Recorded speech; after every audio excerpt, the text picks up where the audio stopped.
Ang susunod na programa ay rated PG. Patnubay at gabay ng magulang ay kailangan sa mga batang manonood.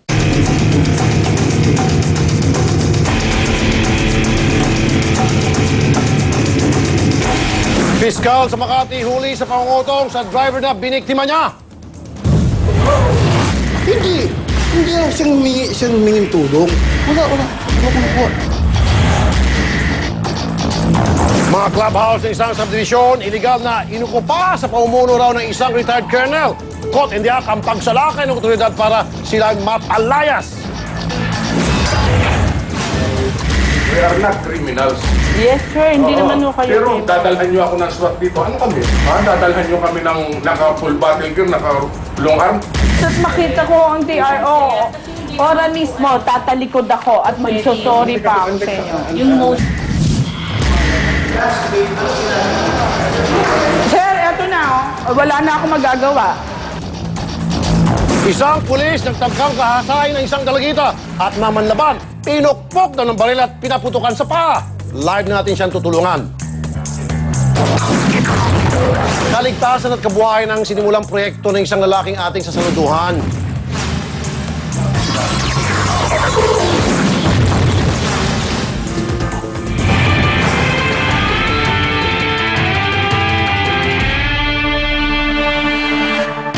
Dahil wala silang ligtas at mga oras, kung may strong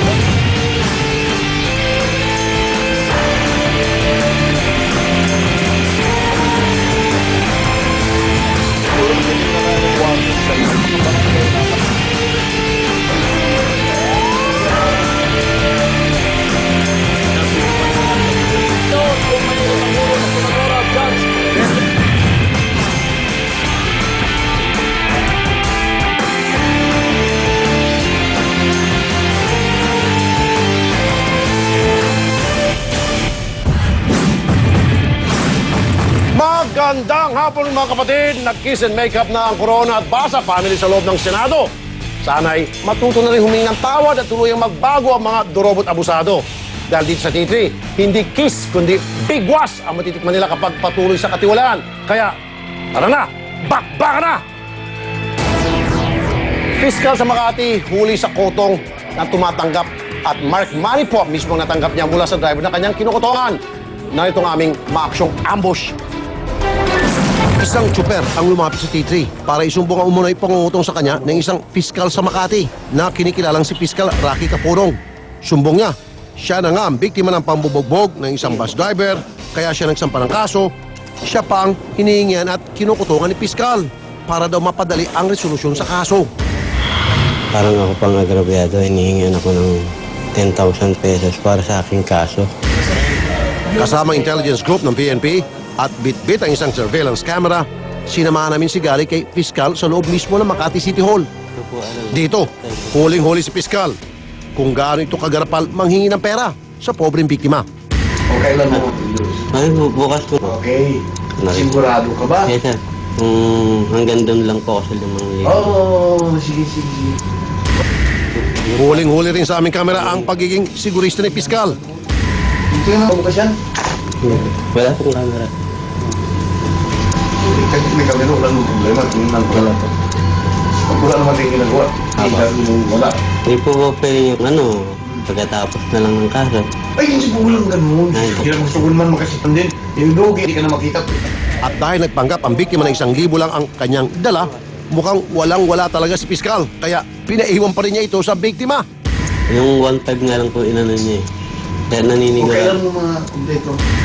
Agad naming inilapit ang kaso sa intelligence group NCR ng PNP.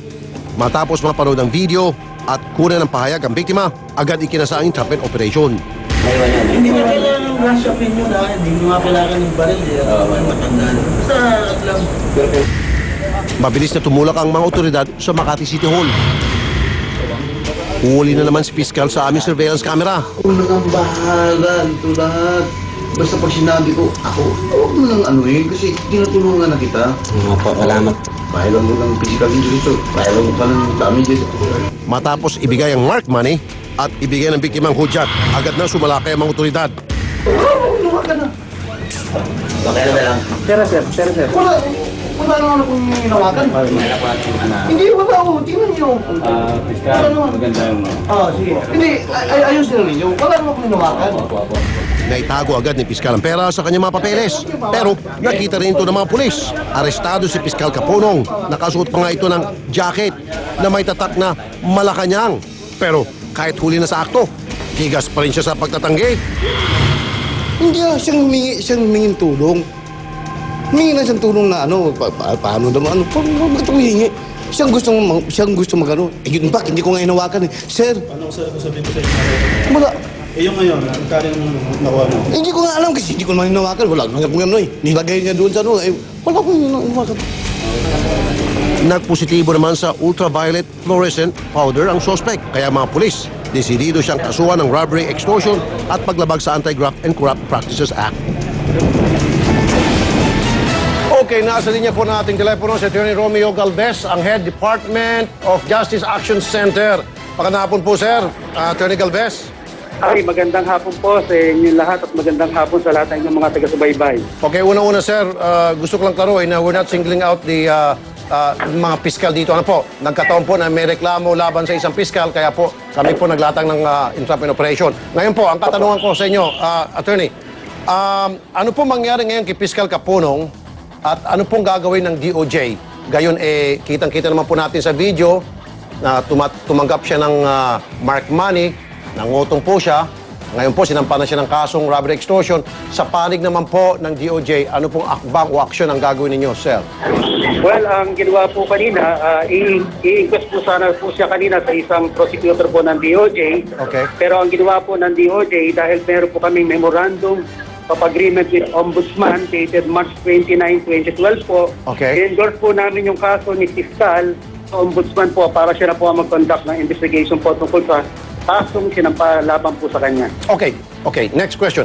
Habang nililitis po yung kaso, total may proseso naman po, ano, at saka available naman po itong kaso niyan. Would you allow him to go on and do his job as a piskal o suspendido muna siya hanggat hindi nakiklear yung kanyang name? Sir? Well, maaari pong ma-cover po siya na isang tinatawag natin na suspension mula po sa aming Prosecutor General.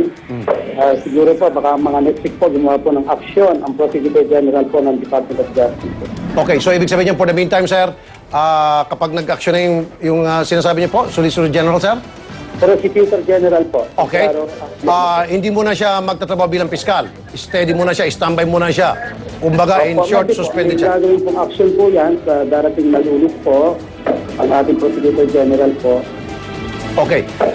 Kapag halimbawa siya napatunayan talaga na siya ay nangutong, last question, at nagkasala, ano po ang maging kaparusahan niya sa aspetong administratibo, sir?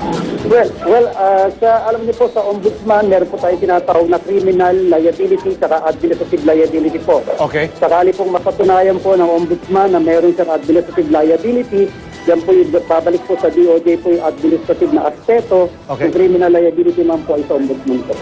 Okay, sige po. Maraming salamat po sa inyo, Attorney Galvez, sir. Magandang hapon, sir. Ay, magandang hapon dito at maraming salamat po sa inyo. Yes, sir.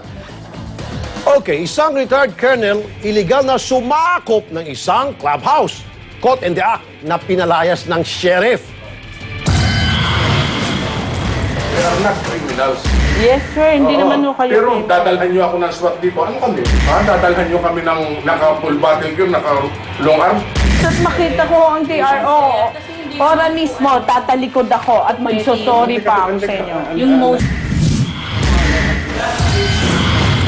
At saluduhan natin ang isang lalaking may handog na proyektong pangkabuhayan na pangkaligtasan pa.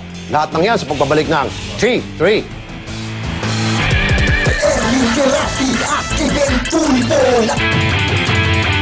Don't go away, magbabalik ang T3 dito sa TV5.